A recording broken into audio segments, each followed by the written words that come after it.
Assalamualaikum warahmatullahi wabarakatuh. Pagi ini saya dari Perumahan Maitri Indah mau ke Nongsa menghadiri sebuah acara. Sambil di jalan saya ingin sedikit berbagi walaupun pelan-pelan kepada teman-teman tentang memahami bahwa perjalanan hidup kita ini ibarat kita melakukan perjalanan di jalan raya. Ketika awal perjalanan di sebuah jalan raya itu sama dengan kehidupan ya, kita jalannya pelan-pelan, slow, sambil memikirkan kiri kanan ya, apakah tes mesin dulu, baca bismillah dulu, insya Allah kita akan selamat sampai tujuan. Dalam perjalanan kita di jalan raya itu sama dengan ketika kita menjalani kehidupan ini. Kita lihat depan, ada motor yang berjalan ke depan, ada yang berlawanan dengan kita, ada mobil, ada juga pejalan kaki, ada yang parkir, ada orang jualan kiri kanan, kemudian ada rumah, ada ruko dan bangunan-bangunan lainnya. Tugas kita hati-hati dalam berjalan. Kita berjalan pada jalan kita, jangan tabrak kiri tabrak kanan, karena jalan kita itu hakikatnya juga jalan orang lain. Nah, yang paling penting perjalanan kita itu bagaimana caranya tetap hati-hati, jangan mengganggu yang lain. Begitu juga kehidupan, tidak boleh kita ngebut-ngebut sembarangan kalau ada orang lain yang dirugikan.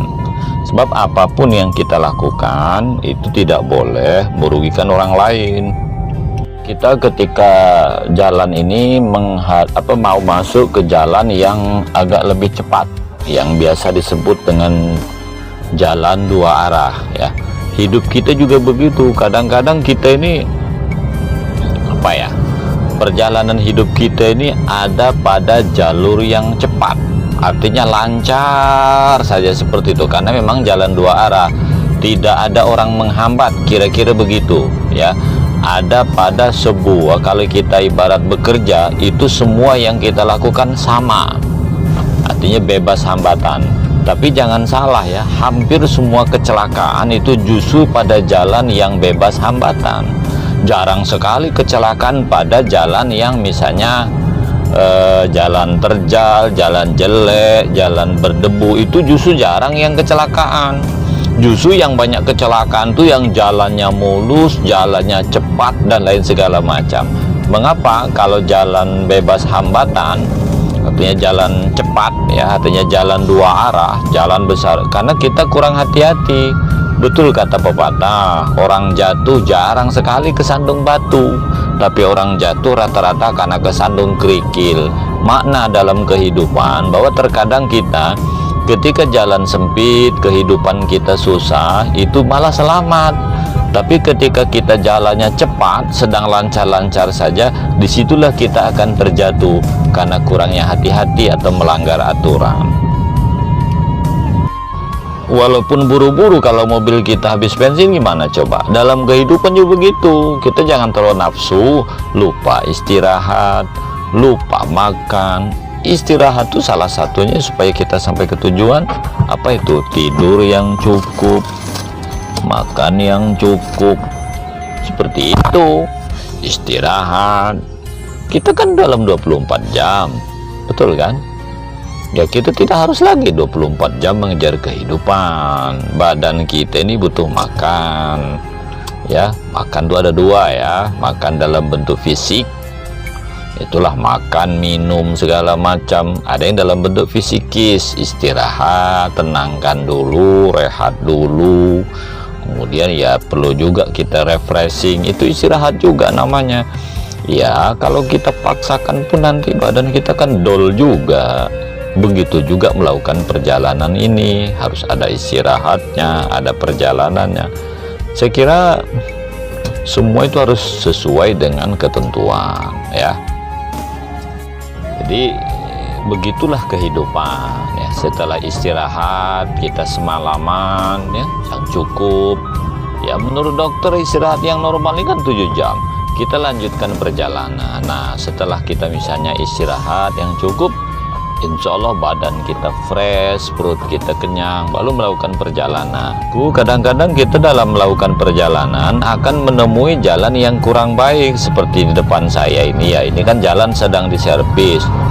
Kita tak perlu mencaci maki, kita tidak perlu nyalahkan sana sini. Dalam kehidupan kan sering seperti itu. Ada kalanya kita sedang ngebut gitu, ya, dalam kehidupan rezeki sedang lancar, harus tersendat. Tersendat itu belum tentu karena kesalahan kita, mungkin karena keadaan, ya, mungkin kita dalam berorganisasi misalnya kan ada saja jalan, ya. Dan ini penting sekali. Kenapa kita tidak boleh cepat, ya? Karena kalau cepat, coba nomor orang dan segala macam. Begitu juga dalam kehidupan kita. Saya kira semua pahamlah bahwa hidup ini juga tidak boleh terlalu ngoyo kalau harus mengorbankan diri dan mengorbankan orang lain. Ketika kita sedang melakukan perjalanan yang agak cepat, ya, juga biasanya kiri kanan kita juga cepat. Begitu juga dalam kehidupan. Ketika kita misalnya sedang cepat, ya, ada orang lain juga cepat. Nah, dalam perjalanan kehidupan kadang kita menaiki sebuah fase kehidupan yang sangat menanjak. Tapi ingat, ketika fase kehidupan yang menanjak, ya, jadi naik turun dalam kehidupan itu biasa. Itu ada istilah, kadang di atas, kadang kita di bawah. Di kiri kita kadang-kadang ada gunung, ada tebing yang tinggi, ya. Di kanan kita juga mungkin ada lautan. Kadang-kadang kehidupan kita ini sedang naik gitu, ya. Ingat, ketika sampai di puncak biasanya kita akan menurun. Begitulah kehidupan kita. Biasanya kan naik turun, naik turun. Dan sampai di mana turunnya, yaitu usahakan kita ketika naik tadi hati-hati, sehingga ketika betul-betul turun tidak sampai ke masuk dalam, ya, lautan atau danau seperti yang di depan saya ini, ya. Oleh karena itu kita hidup ini begini. Kadang-kadang teman-temanku, dalam kehidupan ini kita serba tidak ada pilihan. Mau belok kiri ada lautan atau danau, mau belok ke kanan juga sama. Maka tidak ada pilihan, tetap melanjutkan perjalanan. Faida azamta fatawakal 'ala Allah. Karena itulah satu-satunya cara agar kita sampai ke tujuan. Jangan putus asa. Sahabatku semua, dalam perjalanan kehidupan kadang-kadang di atas kita ada apa, ya, jalan layang. Jalan layang ini menggambarkan bahwa kadang-kadang memang ada orang itu, ya, yang harus melintasi kita. Orang yang melintasi kita bukan berarti orang yang sukses, bukan berarti orang yang sangat hebat dari kita, tapi itu perlu. Kita juga kan harus memberi jalan juga kepada orang lain. Dalam kehidupan kadang kita sejuk perjalanan ini, karena mungkin di kiri kanan kita berumah ber-AC rumah, ya, dan segala macamnya. Nah, begitu juga jalan hidup ini, ya. Kadang-kadang ada kayu kiri kanan sehingga sejuk. Nah, tapi kan itulah perjalanan hidup. Kadang dingin, kadang panas. Begitu juga dalam perjalanan ini. Filosofi lampu merah dalam perjalanan hidup, ya. Di depan saya itu ada lampu merah. Lampu merah itu nanti akan berubah kuning, kemudian hijau. Apa makna dalam kehidupan kita? Bahwa terkadang kita memang untuk memberi jalan orang lain lewat mencapai tujuannya, kita harus berhenti dulu sejenak. Jangan memaksakan kehendak, ya. Jadi lampu merah ini pelambang dalam kehidupan kita bahwa kita harus memberi laluan, orang lain nak lewat. Kita buru-buru betul, ya, kita ingin cepat dalam hidup ini betul, cuman kan ada orang lain pula nak lewat. Karena hidup kita ini bukan hanya untuk kita. Kita ini hanya memimpin, mengatur kehidupan. Jadi biarkan orang lain lewat. Ya nanti kan kita akan jalan juga. Contoh dalam kehidupan ya. Terkadang kita juga harus antri ya, di sebuah mesin ATM atau antri di perjalanan ya, perjalanan misalnya. Ya banyaklah ya, kita juga tidak boleh memaksakan kehendak karena orang lain nak lewat juga. Itulah kehidupan, karena hidup kita ini kan bukan hanya untuk kita sendiri, juga untuk orang lain ya. Nanti lampu merah ini biasanya akan berubah jadi kuning. Nah ketika kuning kita hati-hati, nah langsung kita siap-siap, tidak bisa langsung berangkat